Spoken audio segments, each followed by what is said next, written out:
Everyone, welcome back to Agriculture Adda 24/7। मेरा नाम है प्रतिभा और आज हम कर रहे हैं बिहार जीविका भर्ती के लिए इंटीग्रेटेड पेस्ट मैनेजमेंट का दूसरा टॉपिक। तो पहली क्लास में हमने फिजिकल कंट्रोल के बारे में पढ़ा था। आज हम इंटीग्रेटेड पेस्ट मैनेजमेंट का कल्चरल कंट्रोल पढ़ेंगे। तो ऐसी ही क्लासेस आपको वीडियो सेक्शन में मिलती रहेंगी जिसमें हम सारा इंटीग्रेटेड पेस्ट मैनेजमेंट अच्छे से कवर करेंगे जो आपके सिलेबस में है।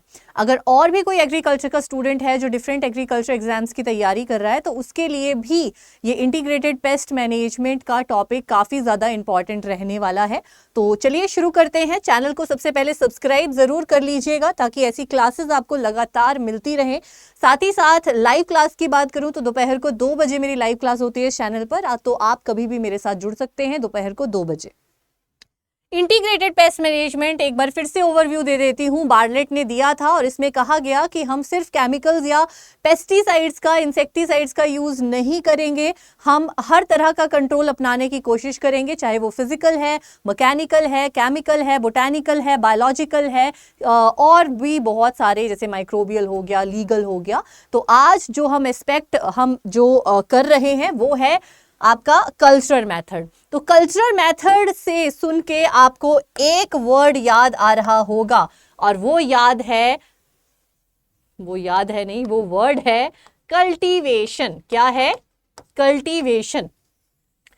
कल्टीवेशन का मतलब होता है फसल को उगाना, उसको लगाना, कल्टीवेट करना।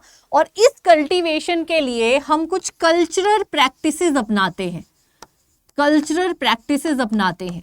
तो ये जो कल्चरल प्रैक्टिसेस होती हैं, इन्हीं कल्चरल प्रैक्टिस को हम थोड़ा सा ऑल्टर करेंगे, थोड़ा और बेहतर तरीके से करेंगे यूज, ताकि पेस्ट मैनेजमेंट हो सके। शुरुआत करते हैं। जब भी हम किसी फसल को लगाते हैं, कल्टीवेशन करते हैं किसी भी क्रॉप की, तो सबसे पहले हमें क्या चाहिए होता है? बीज चाहिए होता है। अगर आप भिंडी लगा रहे हैं तो आपको भिंडी का बीज चाहिए। तो पहले आप कोशिश करेंगे कि जो भी आपका सीड मटेरियल है, जो भी आप बीज या सीडलिंग इस्तेमाल कर रहे हो, वो पेस्ट फ्री हो, उसमें कोई बीमारी ना हो, साथ में कोई पेस्ट एसोसिएटेड ना हो। तो हमें paste and disease free planting material या सीड मटेरियल यूज करना है। फॉर एग्जाम्पल ट्यूबर मॉथ जो होती है वो कैसे आती है? अगर इन्फेक्टेड सीड के थ्रू वो आ सकती है। तो हमें क्या करना है? कोशिश करना है कि जो हमारा सीड या प्लांटिंग मटेरियल है वो बिल्कुल पेस्ट फ्री हो, डिजीज फ्री हो। ठीक है, तो पहला तो ये हो गया। अब चलते हैं हम दूसरा क्या कर सकते हैं। दूसरा कल्चरल मेथड, अगर आपको पेस्ट कंट्रोल करना है तो आप शुरुआत से ही रेजिस्टेंट वैरायटीज यानी प्रतिरोधक किस्मों का इस्तेमाल कीजिए। जब आप प्रतिरोधक किस्मों का यानी रेजिस्टेंट वैरायटीज का इस्तेमाल करेंगे तो पेस्ट या डिजीज जो है वो पास ही नहीं आएगा। तो जो पेस्ट है उसको आप क्या कर सकते हो? कंट्रोल कर सकते हो। ठीक है, तो दूसरा मेथड जो है कल्चरल मेथड का एग्जाम्पल हो गया यूज ऑफ रेजिस्टेंट वैरायटी, प्रतिरोधक किस्मों का इस्तेमाल। जैसे कि अर्का रक्षक हो गया, टोमेटो में काफी बीमारियों से, फिर पेस्ट से रेजिस्टेंट होता है। अर्का अभेद हो गया टोमेटो का। अब आगे बढ़ते हैं। आगे है हाई सीड रेट। अब यू शुड नो कि जो सोरगम की शूट फ्लाई होती है, एथेरिगोना सुकाटा, क्या होता है उसका बोटेनिकल नेम? एथेरिगोना सुकाटा। तो ये जो शूट फ्लाई है सोरगम की, जो मेज में यानी मक्का में भी हमला करती है, वो अटैक करती है, अटैक्स एट अर्ली स्टेज, है ना, या हम बोल सकते हैं जर्मिनेटिंग स्टेज। ठीक है, तो इस स्टेज पर ये हमला करती है। तो अगर हम पहले से ही सीड रेट को हाई रखेंगे तो ये कितना ही खा लेगी, हमें इकोनॉमिक लॉस नहीं होगा। तो हमें क्या करना है? उच्च बीज दर यानी हाई सीड रेट रखना है। तो अगर क्वेश्चन पूछा जाए कि हाई सीड रेट या यूज ऑफ रेजिस्टेंट वेराइटीज या use of paste free material, ये सब किसके एग्जाम्पल्स हैं? तो ये सब कल्चरल कंट्रोल के एग्जाम्पल हैं। ठीक है, अगला एग्जाम्पल देखते हैं कल्चरल मेथड का। वो आ जाएगा crop rotation and clean cultivation. तो क्या है ये crop rotation and clean cultivation? कि आपको बार बार एक ही जगह पर उसी क्रॉप को रिपीट नहीं करना है। इससे क्या होगा? It breaks the life cycle of insect। ठीक है, अब जैसे गुंडे लोग होते हैं वो अपना अड्डा बदलते रहते हैं, है ना, मीटिंग का, ताकि पुलिस को पता ना चले। अगर पुलिस को पता चल गया कि ये यहीं पर मिलते हैं, इनको यहीं पर मिलेगा वो चीज, तो वो तो पकड़े जाएंगे।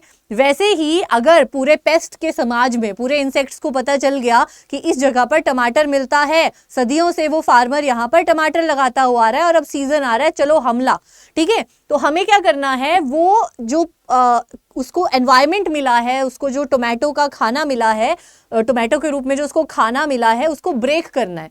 तो कभी हमने टमाटर लगा लिया, कभी उसकी नॉन होस्ट क्रॉप लगा ली, जिससे, जैसे हेलिकोवर्पा है, हेलिकोवर्पा का जिस क्रॉप से कोई लेना देना नहीं है, जैसे मैरीगोल्ड हो गया, वो लगा दिया हमने।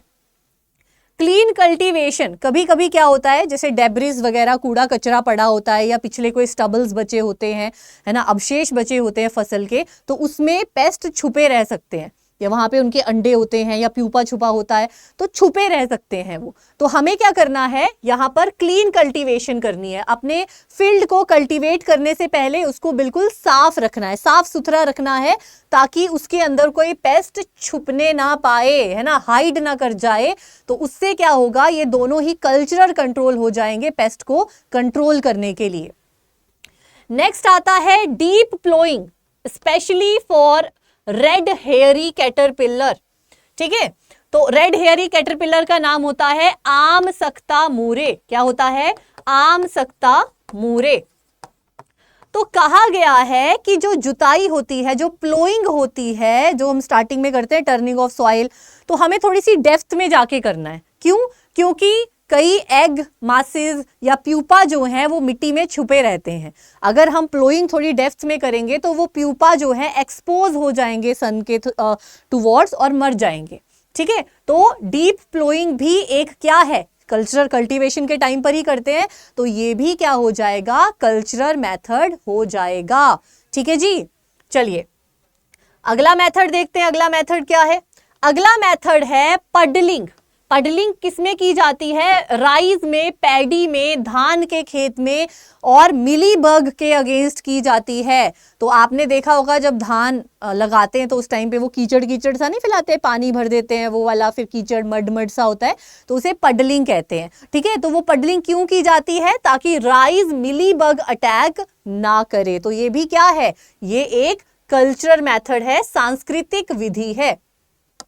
नेक्स्ट आता है ऑप्टिमम स्पेसिंग। तो बीपीएच जो होता है, बीपीएच मतलब ब्राउन प्लांट हॉपर, ये ब्राउन प्लांट हॉपर भी किसको अटैक करता है? राइस को ही सबसे ज्यादा अटैक करता है। तो ये जो नीला पर्वता ल्यूजन्स, इसका साइंटिफिक नेम क्या होता है? नीला पर्वता ल्यूजन्स। तो ये क्या करता है? फैलाता है ग्रासी स्टंट वायरस को, और अगर हम स्पेसिंग बहुत ही वाइडर रख दें, ठीक है, तब इसके आने के चांसेस और बढ़ जाते हैं। तो हमें क्या करना है?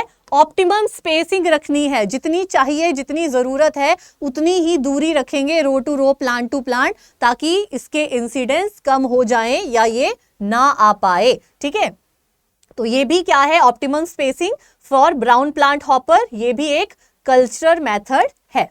देन आता है trash mulching for early shoot borer. कई बार क्वेश्चन आता है कि ये जो अर्ली शूट बोरर होता है ये किस फसल में, किस क्रॉप में अटैक करता है? तो ये गन्ने में, शुगर केन का मेजर पेस्ट है अर्ली शूट बोरर।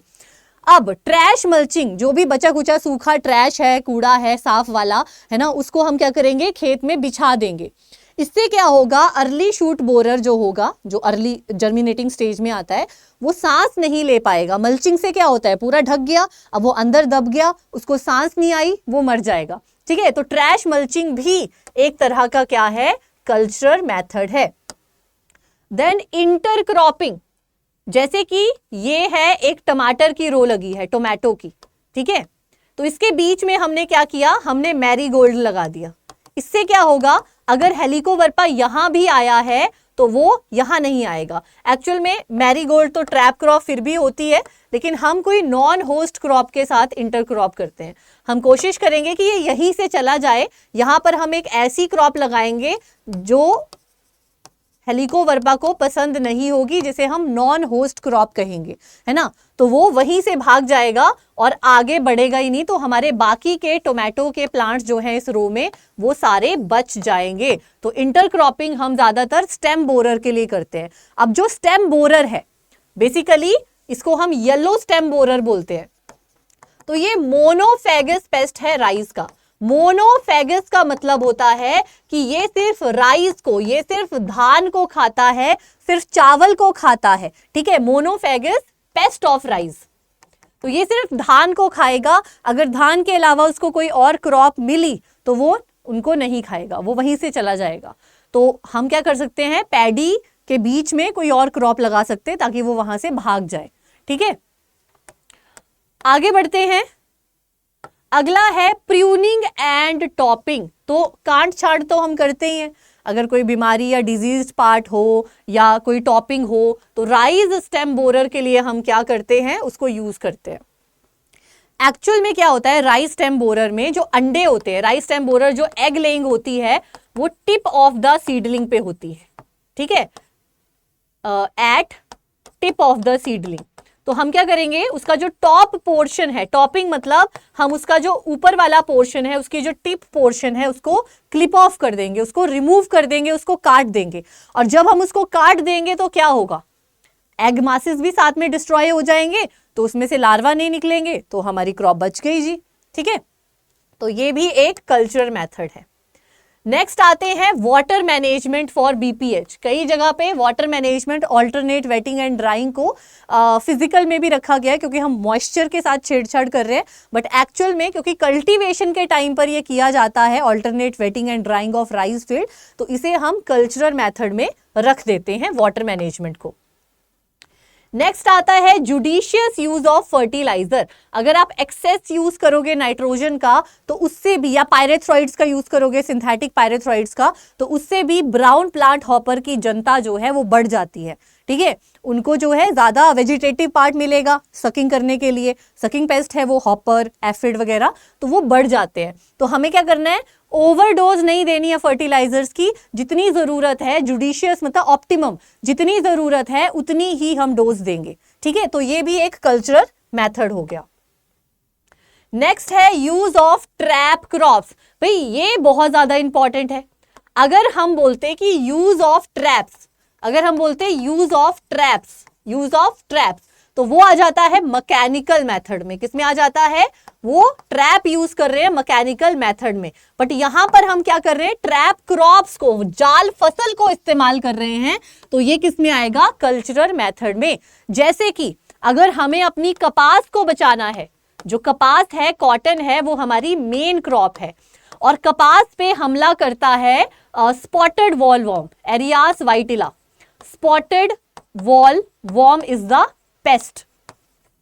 तो हम क्या करेंगे, इस स्पॉटेड वॉल वॉर्म को बोलेंगे तू वहां मत जा, तू क्या कर, तुझे मैं ओकरा खिला देती हूं, क्योंकि इसको ओकरा भी पसंद है, ये ओकरा का भी मेजर पेस्ट है।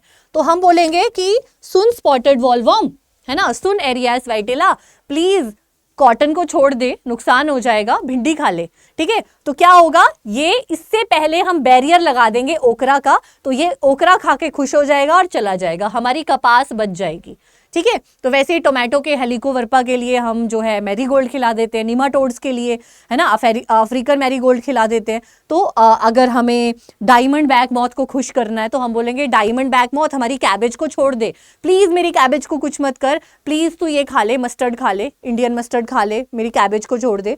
तो हम क्या करेंगे, पेस्ट को कोई दूसरी क्रॉप खिला देंगे जो उसको पसंद है, और जो उसको पसंद है जो हमने खिला दी उसे हम ट्रैप क्रॉप बोलेंगे, ठीक है। चलिए नेक्स्ट इज, जैसे अर्थिंग अप होता है, अर्थिंग अप, अर्थिंग अप का क्या मतलब है, ये प्लांट है तो मिट्टी चढ़ा देंगे, अर्थिंग और अप। तो हमने क्या किया, मिट्टी चढ़ा दी इसके ऊपर, उसके बाद डी ट्रैशिंग करेंगे, ठीक है, against sugar cane white fly. कोई भी ट्रैश वगैरह नहीं होना चाहिए। देखो जहां पर भी DE लग जाए, DE का मतलब होता है रिमूवल। क्या होता है DE का मतलब, रिमूवल, हटाना। तो हम क्या करेंगे, रिमूव कर देंगे किसको, ट्रैश को, कूड़े को रिमूव कर देंगे। फिर आता है आपका डिस्ट्रक्शन ऑफ वीड होस्ट या ऑल्टरनेटिव होस्ट, इनको हम डिस्ट्रॉय कर देंगे, ठीक है। आगे बढ़ते हैं हम, टाइमली हार्वेस्ट करेंगे चीज़ों को, ठीक है, ताकि पेस्ट ना आ जाए। फिर फ्लडिंग एंड ड्रेनेज, वही हो गया कि खेत को पहले पूरे तरीके से भर देना है फ्लड के जैसा, और उसके बाद उसको ड्रेन करना है, ठीक है। उससे क्या होगा, जो सॉइल ड्वेलिंग इंसेक्ट होंगे जैसे टर्माइट वगैरह है, वो क्या होगी, वहां पे उसका दम घुट जाएगा, क्योंकि हमने पूरा पानी भर दिया है, तो उसको सांस नहीं आएगी, जो भी मिट्टी में है, रेड हेयरी कैटरपिलर, टर्माइट, और उसका दम घुट जाएगा और वो मर जाएंगे, और फिर हम ड्रेन कर देंगे तब तक, है ना, पानी को सुखा देंगे। ये आप कर रहे थे बिहार जीविका के लिए, लाइवलीहुड स्पेशलिस्ट के लिए मेरी क्लासेस इंटीग्रेटेड पेस्ट मैनेजमेंट की, जो वीडियो सेक्शन में आपको लगातार मिलेंगी। अब अगर आपको इसका कंप्लीट बैच चाहिए, पूरा सिलेबस कंप्लीट करना है एक वेल स्ट्रक्चर्ड स्टडी प्लान के साथ, तो ये फाउंडेशन बैच है बिहार जीविका भर्ती का, जो 12 अगस्त से शुरू हो चुका है। इसमें आपको डेली लाइव क्लासेस मिलेंगी, जो क्लासेस अगर मिस हो गई हैं लाइव, वो रिकॉर्डेड मिलेगा, प्रॉपर नोट्स मिलेंगे, टेलीग्राम ग्रुप मिलेगा फॉर डाउट एंड डिस्कशन, ठीक है। आप कैसे एनरोल कर सकते हो इस बैच में, वो भी आपको बता देती हूँ। आपको गूगल पे जाना है, गूगल पे लिखना है अड्डा 24/7, adda247.com पे जाएंगे, ऑल कोर्सेज पे गवर्नमेंट जॉब एग्जाम्स में एग्रीकल्चर कैटेगरी पे क्लिक करेंगे। एग्रीकल्चर कैटेगरी में ये तीसरे नंबर पर आएगा बिहार जीविका भर्ती। जैसे ही आप इस पे क्लिक करेंगे, ये आपको डबल वैलिडिटी के साथ मिल रहा है, इस पे क्लिक कर देना, बाय नाउ पे जाना। अब बाय नाउ के बाद यहां पर डिस्काउंट कोड एंटर करना है Y781A, Y781A। जैसे ही अप्लाई कर दोगे, इधर आप देख पाओगे 80% डिस्काउंट, और मात्र 1000 रुपए में आपको ये बैच मिलेगा कॉइन्स यूज करने के बाद, और ये यूज करने के बाद, ठीक है। यहां पर आपको अप्लाई कर देना है, 80% डिस्काउंट मिल जाएगा। उसके बाद आपको यहां पर अपना कॉन्टेक्ट नंबर, अपना नाम, अपना कॉन्टेक्ट नंबर और ईमेल आईडी जो है वो फिल करनी है, ठीक है। कोई भी आपको पेमेंट मेथड चूज करना है, पे नाउ करना है, और फिर आप एनरोल्ड हो जाओगे हमारे बैच में। अगर बिहार जीविका भर्ती के साथ साथ आपको और एग्जाम्स की भी तैयारी करनी है जो एग्रीकल्चर से रिलेटेड है, तो एग्रीकल्चर महापैक सभी जॉब्स के लिए ट्रिपल वैलिडिटी और 80% डिस्काउंट पे है। सेम आपको वैलिडिटी सेलेक्ट करना है, आपको बाय नाउ पे जाना है, यहां पर डिस्काउंट कोड जो है आप मैनुअली एंटर करना, Y781A, ठीक है। इससे आपको मैक्सिमम डिस्काउंट मिलेगा, 80% तक का डिस्काउंट जो है इस वक्त मिलने वाला है। Okay, done. 80% 6000 में 27 मंथ तक हमारे जितने भी जॉब रिलेटेड नए बैचेस आएंगे, ई बुक्स आएंगी, टेस्ट सीरीज आएंगी, लगातार आपको मिलती रहेंगी। अगर आपको ये सेशन अच्छा लगा होगा तो अपने फ्रेंड्स के साथ जरूर शेयर करना जिनको एंटोमोलॉजी टफ लगता है। ये बहुत ही इंपॉर्टेंट टॉपिक है। साथ ही साथ आप लाइक करना और कमेंट करके बताना और आपको कौन सा टॉपिक चाहिए और आपको ये सेशन कैसा लगा। Bye bye, take care, all the best.